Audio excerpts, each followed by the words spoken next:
টাকা পাচারের যে সংস্কৃতি সেটা থেকে বেরিয়ে আসতে হবে।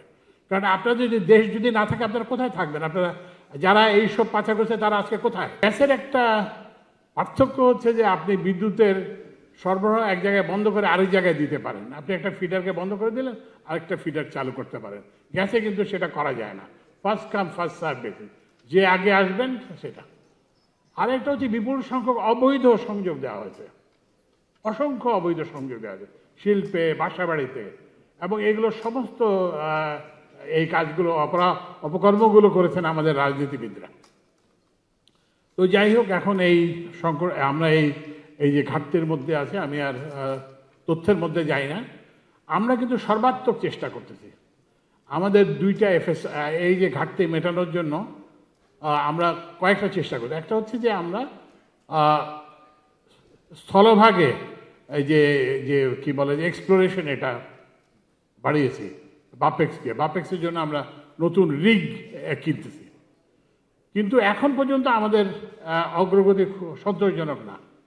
আমরা যেখানে প্রত্যেক বছর প্রায় 200 MMCD-র মতো উৎপাদন কমতেছে, স্থানীয় গ্যাস উৎপাদন কমতেছে, সেখানে আমরা মাত্র 70 MMCD গ্যাস পেয়েছি। তো কিন্তু আমরা আশাবাদী যে ভোলা এবং অন্যান্য জায়গায় আমরা আরও গ্যাস পাবো, তাতে কিছুটা হবে। এটা হচ্ছে একটা। এখন এই ঘাটতি মেটানোর জন্য আমরা আমদানি করতেছি, LNG আমদানি করতেছি, আপনারা জানেন, এবং এটার জন্য সমালোচনা, এবং LNG উচ্চ মূল্যের LNG, কিন্তু এইটা বাধ্য হয়ে আমদানি করতে হচ্ছে। কারণ নাহলে তো শিল্প কারখানা, রফতানি সবই ধস নামবে।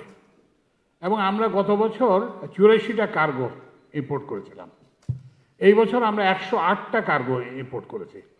এবং আমাদের যে FSRUর যে ক্যাপাসিটি, সেই ক্যাপাসিটি হচ্ছে 115, আর মাত্র 60টা কার্গো হয়তো আমরা বেশি আনতে পারি। তো ওই জন্য আমরা নতুন FSRUর জন্য আমরা চেষ্টা করতেছি। তো এইসব জায়গায় LPG একটা বড় সমাধান হতে পারে, উন্নত সমাধান হতে পারে। তো LPGর একটা সুবিধা হলো যে এইটা আনাটা খুব সহজ। আপনি একটা মাদার ভেসেলে করে আনলেন, তারপরে একটা ইয়েতে করে এনে, এটা অপেক্ষাকৃতভাবে সহজ। কিন্তু আপনার যেটা LNG যদি আমদানি করতে হয়, LNG যেটা প্রফেসর তামিম যেটা বললেন, যে এগুলো সব দীর্ঘমেয়াদী প্রক্রিয়া, এবং আমাদের তো একটা স্বল্প মেয়াদী সরকার। তো কারণ আপনি গ্যাসের যে কোনো কাজ করতে যান, আপনার 2 বছর 3 বছর, একটা প্রসেস প্ল্যান 2 থেকে 3 বছর, একটা গ্যাস পাইপলাইন 2 থেকে 3 বছর, একটা FSRU স্থাপন 2 থেকে 3 বছর, একটা ল্যান্ড বেসড গ্যাস টার্মিনাল স্থাপন 5 থেকে 6 বছর। তো আমরা সেগুলোর চেষ্টা করি। সেই জন্য এইখানে LPG একটা বড় সমাধান হতে পারে। কিন্তু LPGর যে মূল সমস্যা, এটা যারা আমার আগের যারা বক্তা তারা বলছেন যে LPGর মূল্যটা বেশি, LPGর দামটা বেশি।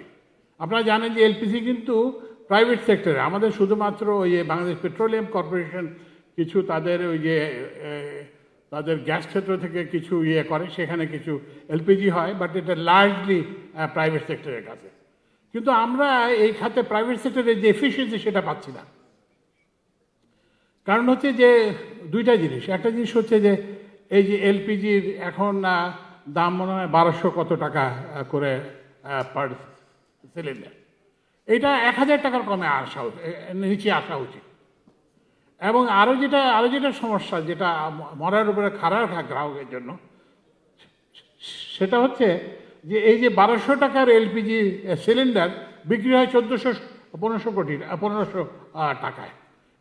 এইটাকে করতে হবে। আমরা কিন্তু যেসব যারা এইসব সরবরাহকারী করেন, আমরা যেটা বললাম যে মোবাইল কোর্ট আমরা করব, এবং আমরা যারা এইসব, আপনাদের এটা দায়িত্ব নিতে হবে। কারণ এই যে একটা দায়িত্বহীন ব্যবসা এবং কোনো দায়িত্ব থাকবে না, এটা তো চলতে পারে না। তো এই জন্য এই যে একদিকে যেটা বললাম যে এটা 1000 টাকা নিচে হওয়া উচিত, সেই জন্য এই যে লজিস্টিক্সের দিকগুলো দেখতে হবে, এটা কীভাবে আরও কমা যায়, যাতে আমরা এখানে প্রাইভেট সেক্টর এফিসিয়েন্সিটাকে ফুললি রিয়েলাইজ করতে পারি। তো এই জন্য LPGর কি বলে যে দাম কমাতে হবে। এবং আপনি বলছেন যে শিল্প কারখানায় LPG ব্যবহার, আর এটা আরেকটা বড় চ্যালেঞ্জ। যে বিদ্যুৎ উৎপাদনে যদি এলপিজি ব্যবহার করা যেত, যদি শিল্প কারখানায় ওই যে আকিজ গ্রুপ বলছে যে তারা এটা ব্যবহার করছে, কিন্তু তারা এটা বেশি ব্যবহার করতে পারে না দামের জন্য। তো এই জন্য এলপিজির দামটা কমানোটাই হচ্ছে চ্যালেঞ্জ, এবং এই জন্য কিন্তু সবাইকে কাজ করতে হবে এবং ব্যবসায়ীদেরকে এখানে দায়িত্বশীলতার পরিচয় দিতে হবে। এই যে আপনাদের প্রফিট এবং বিদেশে সম্পদের পাহাড় গড়ে তোলার যে এবং এই যে টাকা পাচারের যে সংস্কৃতি, সেটা থেকে বেরিয়ে আসতে হবে। কারণ আপনাদের যদি দেশ যদি না থাকে, আপনারা কোথায় থাকবেন? আপনারা যারা এইসব পাচার করছে তারা আজকে কোথায়?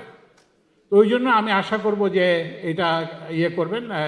এখানে দুটো জিনিস করতে হবে। একটা হচ্ছে এলপিজির দামকে কমায় আনতে হবে জন্য, কি বলে যে কি বলে রান্নার গ্যাসের জন্য, এবং যেটা বললাম যে অটো গ্যাস এবং হচ্ছে যে শিল্পে ব্যবহারের জন্য। আর যারা গবেষণা করেন তারাও একটু চিন্তা করবেন যে কীভাবে এলপিজির ইন্ডাস্ট্রি ইউজ কীভাবে বাড়ানো যায়, এলপিজি ব্যবহার করে যাতে বিদ্যুৎ উৎপাদন করা যায়। তাহলে কিন্তু আমরা আমাদের যে কমপ্লিট স্ট্র্যাটেজি, সেখানে LPG could B A pillar, but এটার জন্য সবাইকে সহযোগিতা করতে হবে।